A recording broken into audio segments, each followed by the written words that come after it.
Welcome back, and now we start the program in earnest. We'll begin by looking at developments in Taraba State. Very little has been heard of Governor Suntai of Taraba State since he sustained head injuries in a plane crash which happened in October last year in Yola, the Adamawa State capital. He was initially taken to Abuja and later he was flown abroad for treatment. So what has been happening in the state since October? This and many more questions we shall be asking the Commissioner for Information, Culture and Tourism of Taraba State, Mr. Emmanuel Bello. Thank you very much. Good morning. Good morning. And joining him to look at this issue, we have Barrister John Okezie. Good morning. Good morning. Thank you for joining us this morning. Thank you, ma'am. So, Mr. Bello, thank you for coming all the way from Taraba State. Yes, a pleasure. Good. Yes. Is the deputy governor now the acting governor in Taraba State? Exactly, very well so. And it's been so since the state complied with constitutional provision and empowered him after 21 days of the governor's absence. 21 days, did yes, you say? Yeah, 21 days. Right after 21 days. That's the constitutional provision. When the governor is out of the state for 21 days, it's a constitutional thing. The House of Assembly now mandates the deputy governor to take over as the acting governor. And I think it's a commendable thing.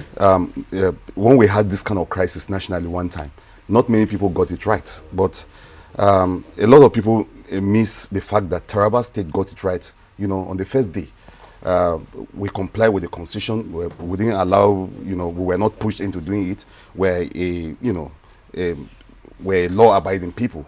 And we didn't have to really wait for anybody to push us. And 21 days after that, just like the constitution said, the deputy governor, His Excellency Alhaji Garba Umar, was mandated, and he became the acting governor of the state.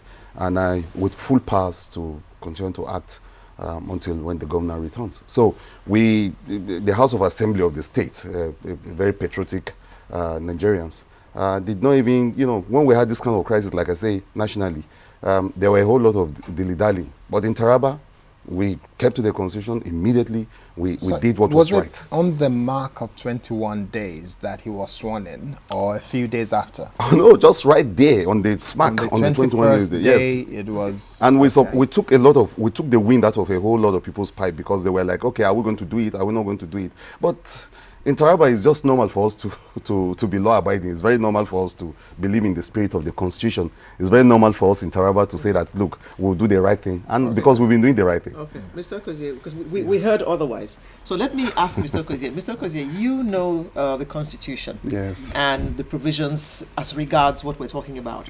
I mean, did they abide by what the Constitution says? Good. The Taraba State House of Assembly, as far as the Constitution of the Federal Republic of Nigeria is concerned, did abide by the letters of the Constitution. Let me be a little bit more explicit. You see, people confuse the case of the late President Umaru Musa Yar'Adua with the present situation that involves the Taraba State governor. When the president's case came up, this provision of the Constitution, section 190 of the Constitution, was not there, which provides on the 21 days. Section 190 of the Constitution was not there. Then there was an issue as to whether the then vice president should be made an acting president.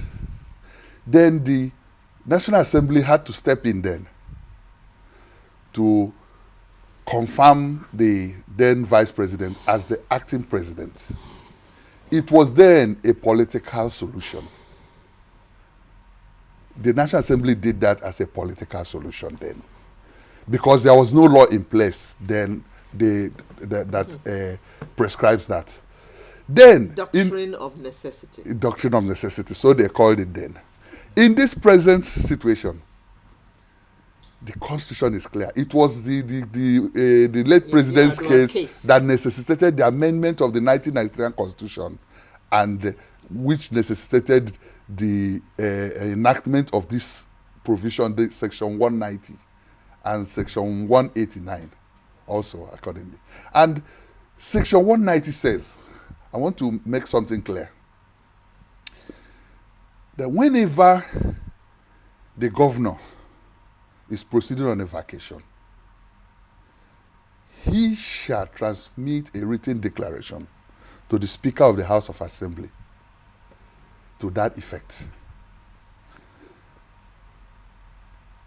And until he transmits to the Speaker of the House of Assembly to the contrary, that is to say that he is back from the vacation, whenever he's proceeding on vacation or otherwise unable to discharge his function, maybe perhaps another reason that doesn't have to do with the vacation, he shall transmit a written declaration to the Speaker of the House of Assembly to that effect. And until he transmits another letter to the House saying, I am back and I'm ready to take over my office, the deputy governor shall perform the functions of the governor as acting governor. The word there is said shall, and it said perform the functions. It didn't say perform some. All of it. You look, yes, that's section 90 subsection 1. Section 190 subsection 1. The subsection 2 says that in the event where the governor is unable, fails or unable to transmit the written declaration to the Speaker of the House of Assembly, the House of Assembly, by a simple majority, shall within 21 days of that failure mandate the acting governor to perform the functions of the governor. It didn't say some functions.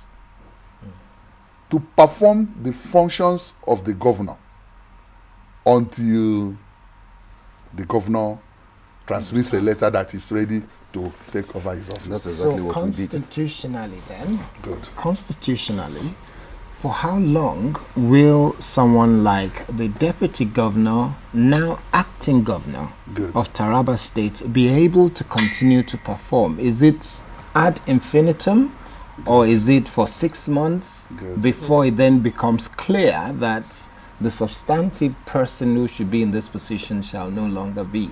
Good. Okay, I want you to understand one thing. This is a constitutional provision. Yes. Then, if you look at it, the Constitution did not place any limit to the period the acting governor shall perform that function. So he can remain there until the end of Till the the term. end of the tenure. And I want you to know As one acting. thing. No, in that acting, he shall perform the functions of the functions. governor. But he will not be called the governor. He will still be called the acting governor. Yes, even though he's called the acting governor, he is performing the function. That's the extent to which the law took the matter. For instance, now, the Taraba State acting governor. Okay, let me explain this first. Section 187, subsection 1 of the Constitution, provides that no person shall be deemed to be validly nominated as a candidate to the office of the governor, except he nominates another candidate So it's a as his joint associate. ticket. It's a joint ticket. So They are one. they are usually one, except he nominates as an associate. The Constitution uses the word as an associate Okay. to run with him for the office of the governor. And that person he nominates shall be the deputy governor. Okay. And that if the person nominating him is elected, the deputy governor is also deemed to be elected. The governor and the deputy runs on one mandate. That's what people don't understand. They run on one mandate. That's why in election petition matters, when the governor is removed, he goes down with his deputy. He goes down with his deputy. But when the deputy is removed, what happens? As the case is in Taraba, because this acting governor yes, came in only a few, not even up to a month or so before the accident happened. yes. Am I correct? Yes. So he's a brand new deputy governor. Well, he was a brand new deputy Thank governor. you. You see, when you talk about mandate, before a deputy governor goes in with a governor, he must have accepted the mandate. He must have accepted, both of them are running the same program. They must have accepted, this is our party policy. Governor Dan Babasunte has a 20, what do they call it, point agenda. I abide by it. Yes. Who follow everything. Then you come in. They run from the day he was nominated and the House of Assembly confirmed him as the deputy governor. He has come in on the same mandate. Now, what I want to say is this. The mistake or the confusion that people bring in is people look at it that as if there is a void in the position of a governor. If you look at the Constitution, if you look at Section 190, you find out that it totally obliterated any form of void. There is no void. There is an acting governor who is constitutionally empowered to carry out all the functions of the governor. And he is doing that. The acting governor has he has presented budget this year to the State House of Assembly. He has made appointments. He has appointed a first-class chief in the state. He's been disbursing fund. He's been working with the legislature. He's been carrying out all the functions that the state governor does. There is nothing that the state governor was doing that he has not done. Let's ask Mr. Bello then, the Honorable Commissioner. Now, if there is no void in the office of the governor, who performs the job of the deputy governor in the state now? Oh, well, I'm sure those are constitutional conundrums that my learned colleague can explain. But let me before he gets into that, let me also let me explain that whole aspect of whether Taraba is working or not, because some people have said that everything Taraba has grounded, but nothing could be farther from the truth than that. Taraba is working real well. Like you said, you will not even think that the governor is not around. Workers are still doing their job.